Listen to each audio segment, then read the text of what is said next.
Our migration numbers are too high, and the system is not built to deal with such large numbers. Immigration is a good thing in Ireland.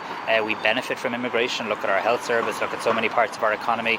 All of that is good, and there are many legal pathways for migration, work permits and the likes, and of course we have international obligations. But our migration numbers are too high, and I think that is really an issue that needs to be considered in a very serious way by government. I think one of the reasons they're so high is that there are too many people who come to this country and who are told they do not have a right to be here, and it is taking too long for them to be removed from the country. I welcome the work that the Minister for Justice has started around deportation flights, around improving processing times. I do think the Asylum Pact will also help in terms of secondary movements and being able to return people. But I think we have to be honest. I think we have to listen to the people of this country who have said, who I believe are saying to us, look, we used to live in a country where around 3,000 people sought international protection each year. That number has gone to in and around 20,000, sometimes a little above it, sometimes a little below it.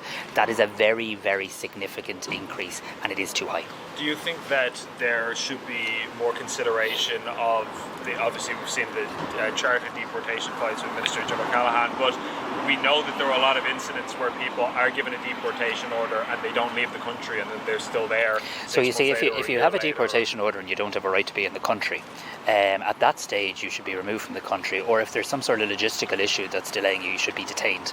Once you don't have a legal right and you've exhausted your avenues to exercise your right to be here, you can't just carry on as though that deportation order doesn't exist, and that's one of my frustrations, and I think one of the frustrations of people in this country. That's what should happen, yes. But we know that doesn't happen in many cases, and also we know that the state doesn't have exit checks, that there's no way of verifying after the fact, has this person left the country or has they not? And that's why we do see cases where 6 months later, a year later or longer, there's somebody who's still wandering around the country after they were supposedly deported. So let's be honest with people, Ben. We're developing a new migration policy here. We're developing a migration system and somewhat doing it in real time. I'm very clear that immigration is a good thing. I'm very clear that our country benefits from immigration. I'm also very clear that immigration or migration into our country has to be lawful. I'm very clear. I'm really sorry.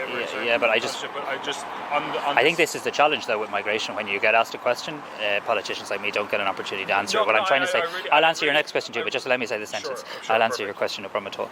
But I just want to make the point that immigration is a good thing.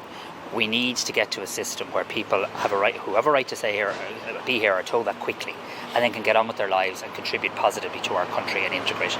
But where they don't have a right to be here, I'm saying to you very honestly, and I'm saying to the people of Ireland, we're not where we need to be. And what I am saying to you is the system needs to change. And the system needs to change in terms of, if you've exhausted your rights to be here, you should be deported quickly. And if you can't be deported for some logistical reason, you should at that moment be detained. And we also have to be honest with the Irish people, because I think what people are saying right across the country is that the numbers are simply too high. And I want to acknowledge that today.